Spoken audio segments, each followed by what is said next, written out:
Iz življenja vesoljne cerkve.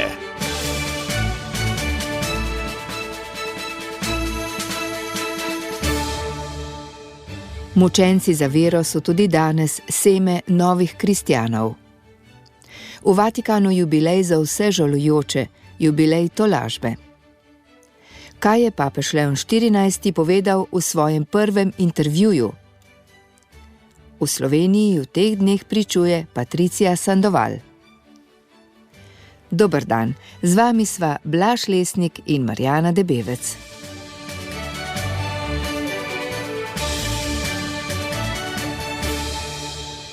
Papež Leon XIV je prejšnjo nedeljo popoldne v baziliki svetega Pavla zunaj obzidja v Rimu vodil bogoslužje v spomin na mučence 21. stoletja.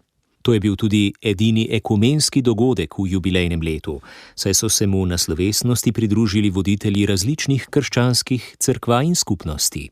V prvi četrtini tega stoletja je posebna komisija Vatikanskega urada za zadeve svetnikov prepoznala že 1624 mučencev za vero različnih krščanskih veroizpovedi. V obeh Amerikah so od leta 2000 zabeležili 304 mučence, v Evropi 43, poleg 110 Evropejcev ubitih na misijonskem delu zunaj celine, 277 na Bližnjem vzhodu in v Severni Afriki, 357 v Aziji in Oceaniji, 643 pa v Afriki, ki je bila najbolj krvava celina za kristjane na začetku 21. stoletja. Nekaterih med njimi se je med bogoslužjem v baziliki svetega Pavla, kjer so se mu pridružili tudi voditelji in verniki drugih krščanskih veroizpovedi, spomnil tudi papež Leon XIV. Ti mučenci so po besedah svetega očeta za vero pričevali tako, da niso nikoli uporabili orožja, ampak z močjo evangelija. Posebej je izpostavil evangelsko moč sestre Dorothy Stank, ki se je zavzela za ljudi brez svoje zemlje v Amazoniji. Tistim, ki so jo nameravali ubiti in so jo vprašali o njenem orožju, je pokazala Sveto pismo. Ali pa kaldejski duhovnik iz Mosula v Iraku, oče Ražid Džami, ki se je odrekel boju, da bi pričeval za ravnanje pravega kristjana. Spomnil je tudi na anglikanca brata Francisa Toffija, ki je dal svoje življenje za mir na Salamonovih otokih.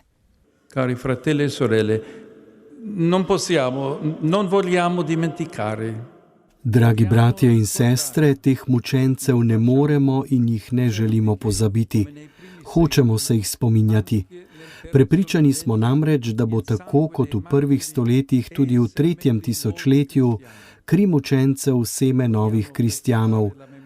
Ta spomin pa želimo ohranjati skupaj z našimi brati in sestrami drugih cerkva in skupnosti. Zato znova zagotavljam prizadevanje katoliške cerkve, da bo ohranila spomin na pričevalce vere vseh krščanskih tradicij. Ekumenizem krvi po papeževih besedah zedinja kristjane različnih veroizpovedi, ki skupaj dajejo življenje za vero v Jezusa Kristusa. Zato je sveti oče zaželel, da bi nas kri mnogih pričevalcev približala blaženemu dnevu, ko bomo vsi pili iz istega keliha odrešenja.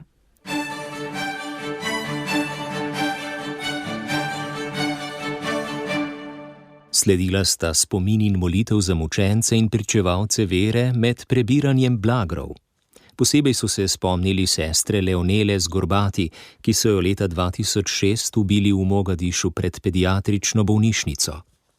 Svojim sestram misionarkam je napisala: Ne moremo zadostiti potrebam vsega sveta, vendar imamo nujno dolžnost, da smo pristne Kristusove priče v našem vsakdanjem življenju, tukaj, kjer smo.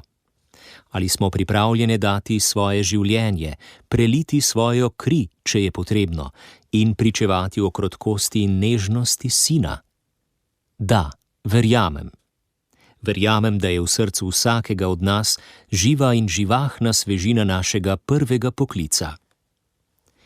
Naslednji primer je bil Francis Toffi, anglikanec in član melanezijske bratovščine, ki si je prizadeval za spravo med državljansko vojno na otoku Guadalcanal na Salomonovih otokih. Pred odhodom na mirno misijo je dejal: Ne bojim se umreti med dobrimi dejanji. Skupaj s 6 sobrati ga je leta 2003 umoril gverilski poveljnik. Spomnili so se tudi 21 mučencev, ki so jih islamistični teroristi brutalno ubili leta 2015 v Libiji. Med njimi je bilo 20 koptov iz Egipta in en kristjan iz Gane. Komisijo za nove mučence, pričevalce za vero, je ustanovil papež Frančišek leta 2013 in jo zadolžil za izdelavo kataloga vseh kristjanov, ki so v zadnjih desetletjih prelili kri zaradi vere v Kristusa. Komisija sledi pobudi Janeza Pavla II., ki je v jubilejnem letu 2000 vodil ekumensko bogoslužje za nove mučence vseh krščanskih cerkva. Kot je dejal, smo po teh mučencih povezani v ekumenizmu krvi.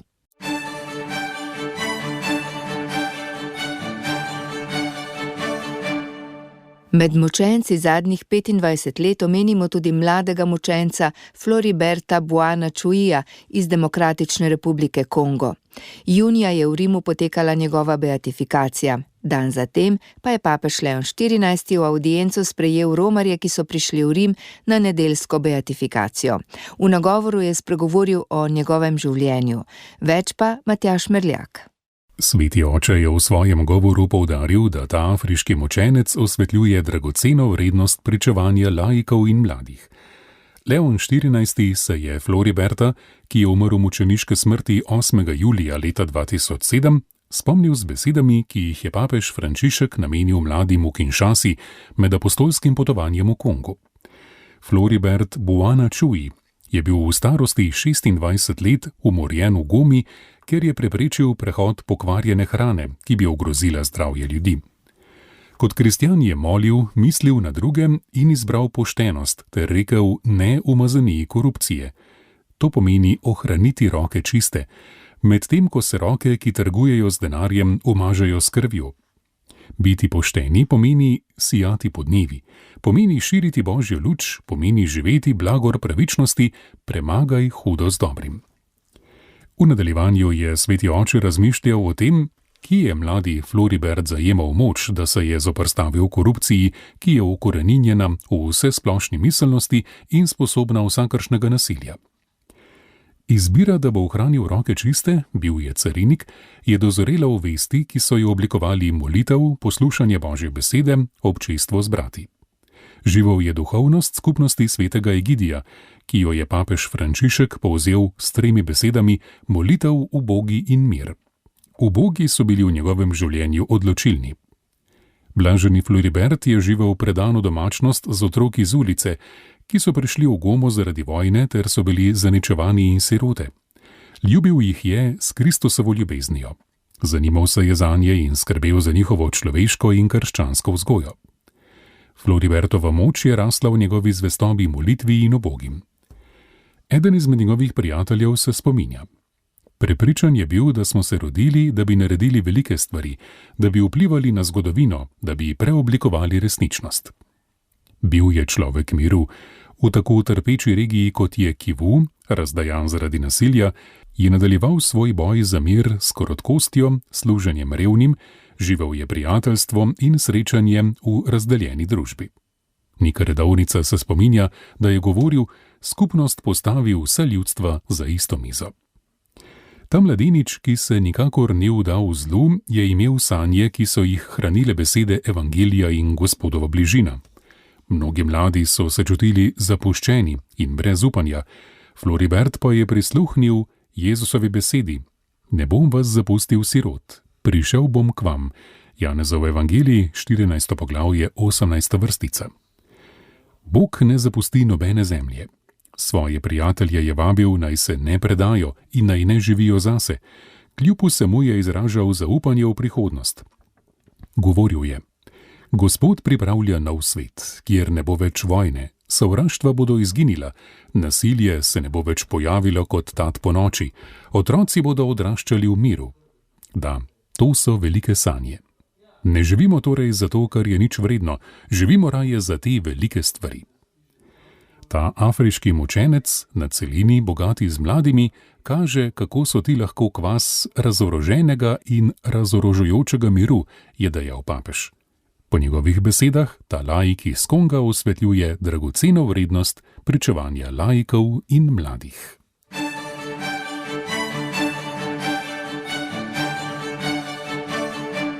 V ponedeljek, na god žalostne Matere Božje, pa je v Vatikanu potekal še en svetoletni dogodek, jubilej tolažbe.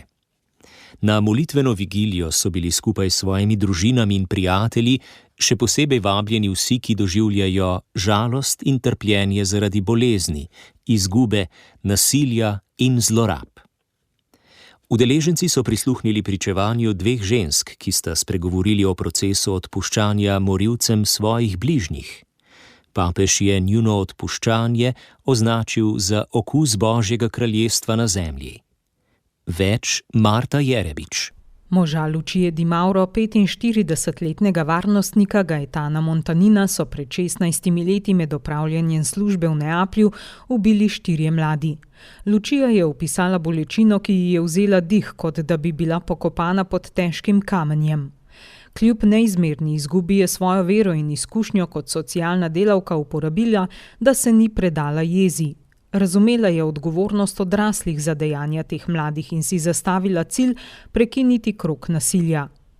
Vedela sem, da bodo ti mladi nekoč izpuščeni iz zapora, a morali so iz njega oditi boljši, da bi prekinili verigo zla, je dejala. Njen cilj je bil, da prelita kri ne ostane zaman, temveč prinese novo življenje. Med storilci je bil Antonio, takrat 17-letnik, ki je bil obsojen na 22 let zapora, tik pred rojstvom svojega otroka.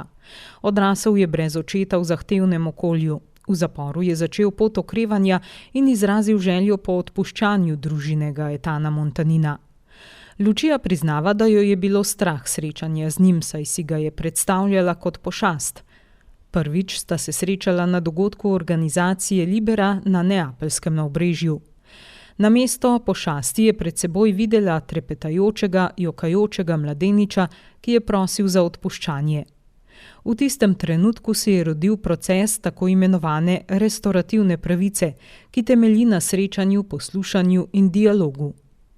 To ni maščevanje, niti zgolj odpuščanje, temveč sprava. Gre za povrnitev dostojanstva in prihodnosti, je pojasnila Lucija. Skozi delo z združenjem Libera, ki ga vodi Don Luigi Cioti, Lucija svojo zgodbo deli v šolah in spremlja Antonija na poti prenove. Prepričana je, da lahko vsak mladostnik, ki stori napako, znova vstane, če mu nekdo verjame in mu ponudi roko. V isti duhovni luči jubileja tolažbe je svojo zgodbo delila tudi Diane Foley, mati ameriškega novinarja Jamesa Wrighta Foleyja, ki ga je leta 2012 v Siriji ugrabila teroristična skupina Islamska država.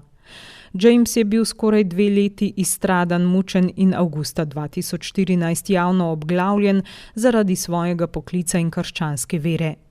Diane je opisala bolečino, ki je sledila njegovi prvi ugrabitvi v Libiji leta 2011, ko je bil po 44 dneh izpuščen. Takrat se je vrnil spremenjen, z globljo vero, ki ga je gnala, da nadaljuje svoje poslanstvo dajanja glasu nemočnim. Kljub materinim prošnjam se je vrnil v Sirijo, kjer je bil znova ugrabljen. Diane se ni predala. Iskala je pomoč v Washingtonu, pri Združenih narodih in v evropskih državah, od koder so prihajali drugi ugrabljenci. Kljub nenehnim molitvam za sina je prišla vest o njegovi kruti smrti. Bila sem v šoku, polna jeze do Islamske države, do naše vlade in tistih, ki niso želeli pomagati, je priznala. Vendar je nadaljevala z molitvijo. Prosila je Marijo za moč, da jeza ne bi prevladala. Čez leta je prišlo do sojenja 2 džihadistoma, med drugim Aleksandru Kotiju, ki je priznal krivdo in želel srečanje z družinami žrtev. Diane je z njim delila zgodbo o Jamesu in v tem srečanju začutila Božjo milost. Bog mi je dal milost, da sem ga videla kot grešnika, ki potrebuje usmiljenje, tako kot jaz, je dejala. 3 tedne po tem srečanju je ustanovila fundacijo v spomin na sina, prepričana, da lahko z Jezusom in Marijo vsakdo najde upanje in ozdravljenje. Po papeževih besedah ti 2 pričevanji govorita o tem, da bolečina ne sme voditi v nasilje, da nasilje ni zadnja beseda, ker ga premaga ljubezen, ki zna odpuščati. La violenza patita non può essere cancellata, Nasilja, ki smo ga preživeli, ni mogoče izbrisati, toda odpuščanje tistim, ki so nasilje povzročili, je okus Božjega kraljestva na zemlji. Papež se je v nagovoru spomnil tudi tistih, ki so utrpeli krivico in nasilje zlorabe, ter tistih, ki so jih hranili člani cerkve. Spodbudil je, naj nežno hodimo z njimi in poudaril, da tolažba pomeni, da niso nikoli sami. Voditelje narodov pa je pozval, naj prisluhnejo bolečini otrok, ki trpijo zaradi lakote in vojne, in jim zagotovijo prihodnost.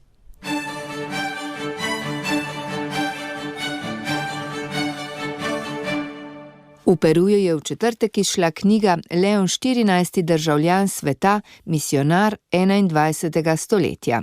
Napisala jo je novinarka ameriškega katoliškega portala Krax Elise Ann Allen in vsebuje tudi prvi intervju s papežem. V njem je sveti oče med drugim govoril o vojni v Gazi, politiki do Kitajske, vlogi žensk, vključevanju oseb LGBT, spolnih zlorabah, finančnem stanju svetega sedeža, umetni inteligenci in lažnih novicah. Angleški prevod knjige bo izšel v začetku prihodnjega leta. Tudi o tem Marta Jerebič. Leon XIV. V pogovoru poudarja, da kot papež želi graditi mostove in ne še dodatno podžigati polarizacije, ki obstajajo v svetu in v cerkvi. Eno prvih vprašanj obravnava razmere v Gazi. Za papeža je zaskrbljujoče, da niti ZDA ne morejo zadosti pritisniti na Izrael in da svet postaja neobčutljiv za trpljenje prebivalcev v tej palestinski enklavi. O izrazu genocid, ki se uporablja vse pogosteje, je dejal, da obstaja zelo tehnična definicija genocida in da sveti sedež trenutno ne meni, da bi bilo mogoče podati izjavo o tem. Glede Kitajske papež poudarja, da bo nadaljeval dolgoletno politiko vatikanske diplomacije. Kot je dejal, je v neprestanem dialogu z različnimi kitajskimi sogovorniki, da bi bolje razumel, kako lahko cerkev tam nadaljuje svojo misijo ob spoštovanju kulture in politične situacije. V zvezi z ZDA in predsednikom Donaldom Trumpom pa je jasno poudaril, da se ne namerava vmešavati v strankarsko politiko. Velik del pogovora je namenjen krizi spolnih zlorab. Leon XIV. Je poudaril, da je treba žrtve obravnavati z velikim spoštovanjem in razumevanjem, zavedajoč se, da so mnoge od njih utrpele zelo globoke rane, ki jih bodo morda nosile vse življenje. Hkrati pa je opozoril tudi na nevarnost lažnih obtožb. Teh je po statistiki približno 10%, ki lahko, kot je dejal, uničijo življenje duhovnika. Papež Leon XIV. Je v nadaljevanju intervjuja dejal, da bo njegov pristop do LGBT katoličanov podoben pristopu njegovega predhodnika. Odprtost brez spreminjanja cerkvenega nauka o spolnosti in zakonski zvezi. Vsi so povabljeni, vendar ne vabim osebe, ker ima ali nima določene identitete. Vabim osebo, ker je sin ali hči Boga, je dejal papež.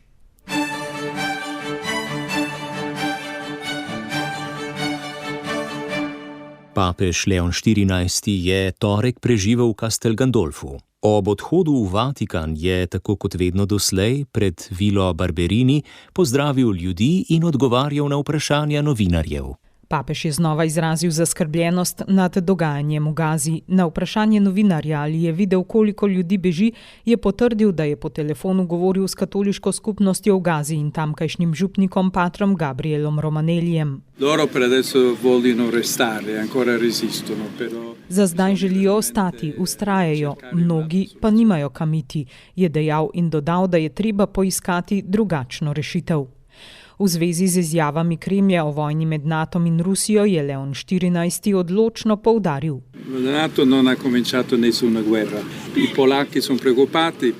NATO ni začel nobene vojne. Kot je dejal, so Poljaki zaskrbljeni, ker menijo, da je bil njihov zračni prostor napaden in to ustvarja zelo napeto situacijo in veliko zaskrbljenost. Utrinki iz življenja vesoljne cerkve.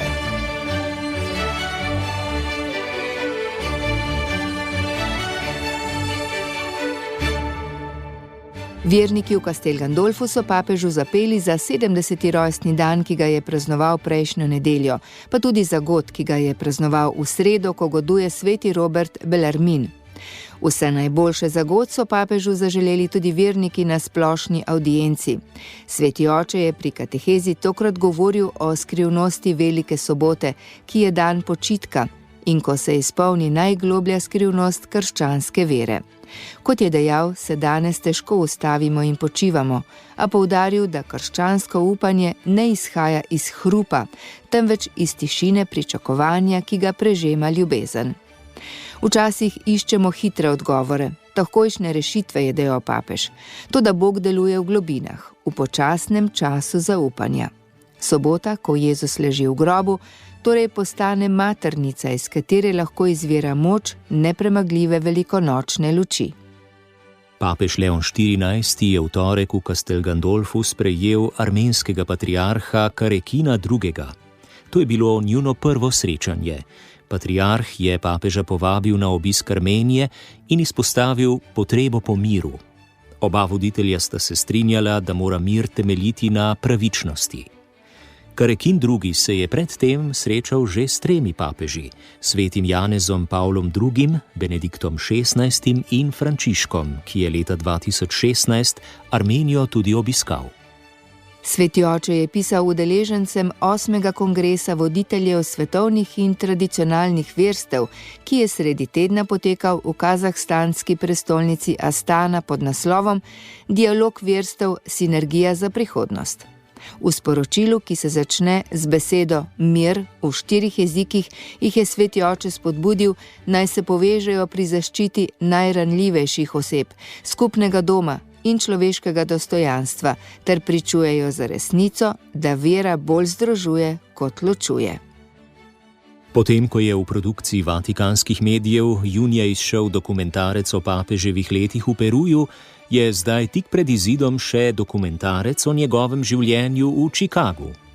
Govori o njegovem otroštvu, družinskih vezeh, prijateljstvih, študiju, prvih korakih v posvečenem življenju, družbenem prizadevanju, športnih strasteh in hrani.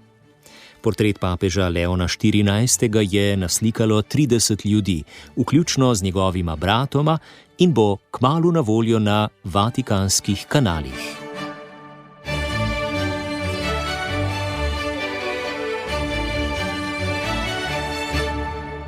Poslušate podcast Radia Ognišče. Podcast Radia Ognišče.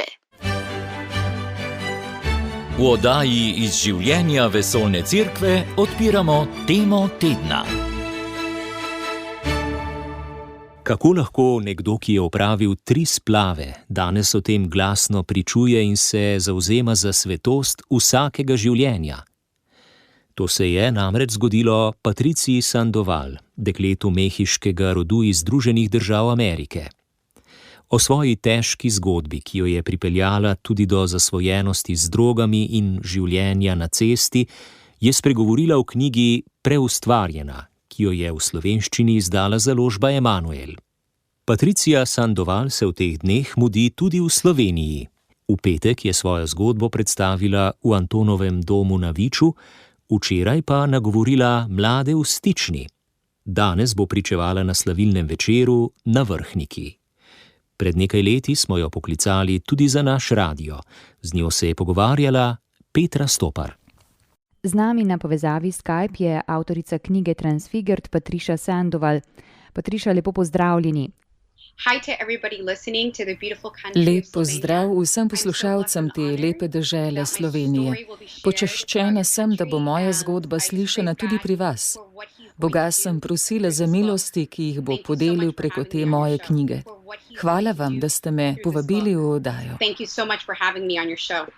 Kaj mislite, da vas je vodilo na pot, ki je prinesla toliko trpljenja in razočaranj, na pot drog, brezdomstva, splavov, neurejene spolnosti?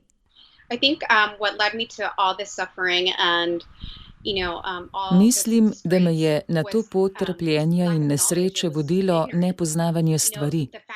Družina in starši so človekovi prvi vzgojitelji v življenju.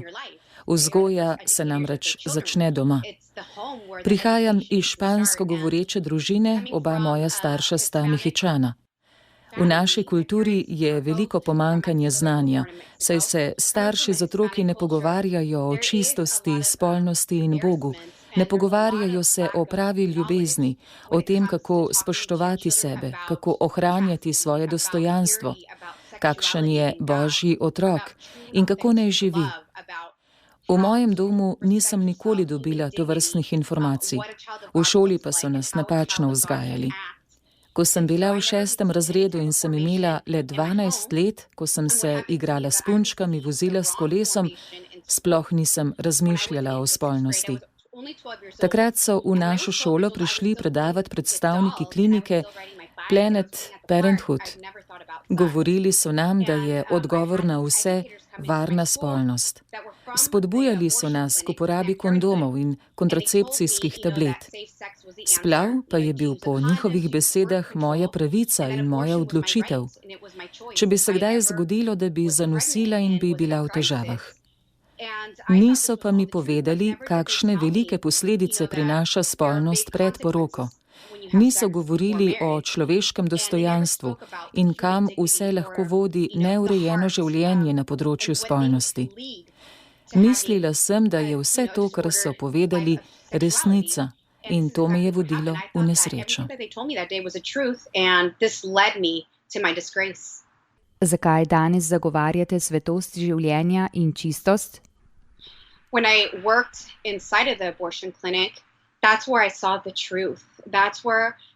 Ko sem delala na kliniki za opravljanje splavov, sem spoznala resnico. Bog je dopustil, da sem delala tam, čeprav se jaz sploh nisem spomnila nanj. Tam sem videla, kaj se dogaja z nerojenimi otroki. Vsi ti otroci so bili v kantah za smeti. Njihovi deli telesa so bili v smeteh, ker smo na svetu imeli velik problem z neurejeno spolnostjo. Oni so plačevali ceno za naše grehe na področju spolnosti. In ko sem jaz po zaslugi molitev moje matere spoznala, kdo je Bog in da mi odpušča, sem bila zelo žalostna. Bog mi je odpustil tako veliko stvari iz preteklosti in tudi sedaj mi odpušča grehe. Tako veliko mu dolgujem. Takrat sem pomislila, da imam dve možnosti. Lahko ozdravim zaradi posledic splava in to obdržim zase, ali pa svetu spregovorim o resnici glede splava in Božjega usmiljenja za moške in ženske po splavu. Ne smemo namreč pozabiti, da tudi moški potrebujejo ozdravljenje po splavu. Tako sem se odločila, da bom svoje življenje posvetila delu za pro-life.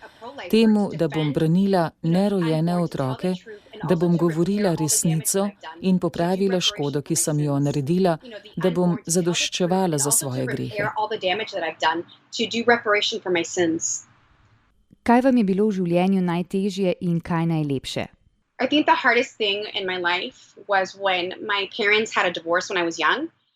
Najtežja stvar v mojem življenju je bila, ko sta se še v moji zgodnji mladosti starša ločila.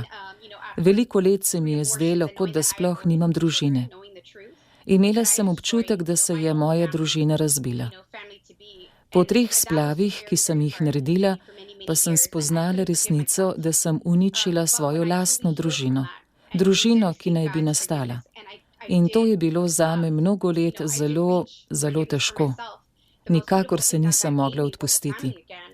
Ko pa sem končno ozdravela in razumela, da mi je Bog odpustil in sem odpustila tudi sebi, je bila najlepša stvar, ki mi jo je Bog podaril, družina. Spoznala sem izjemnega moškega, ki mu je ime Joseph.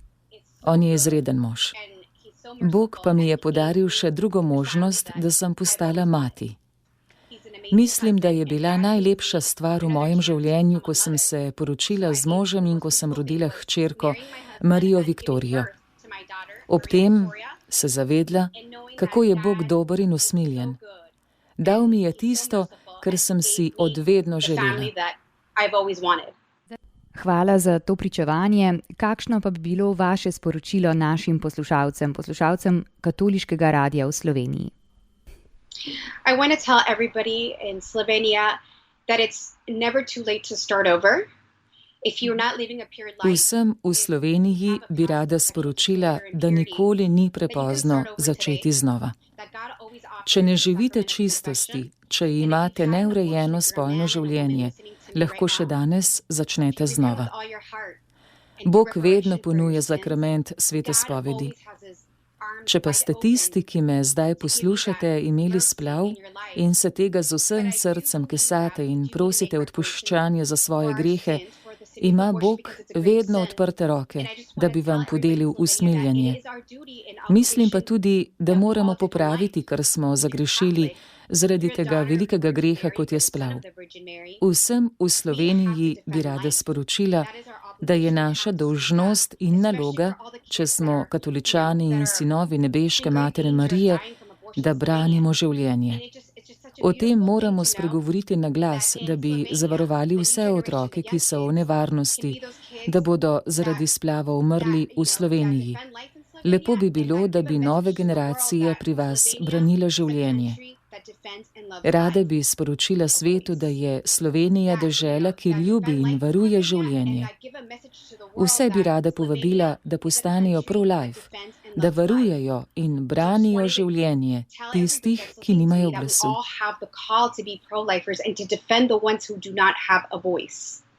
Najlepša hvala za ta pogovor in vse dobro ter veliko blagoslova vam in vsej vaši družini. Thank you very much. God bless all of you and all of your family. Thank you so much. Posnetku pričevanja Patricije Sandoval v Sloveniji boste lahko prisluhnili v decembrski oddaji Srečanja. S tem smo sklenili oddajo, ki sem jo pripravila Marjana Debevec. Z menoj je bral Blaž Lesnik. Želiva vam blagoslovljeno nedeljo. Poslušali ste oddajo Iz življenja vesoljne cerkve. Ponovno ji lahko prisluhnete v našem audio arhivu. radio.ognisce.si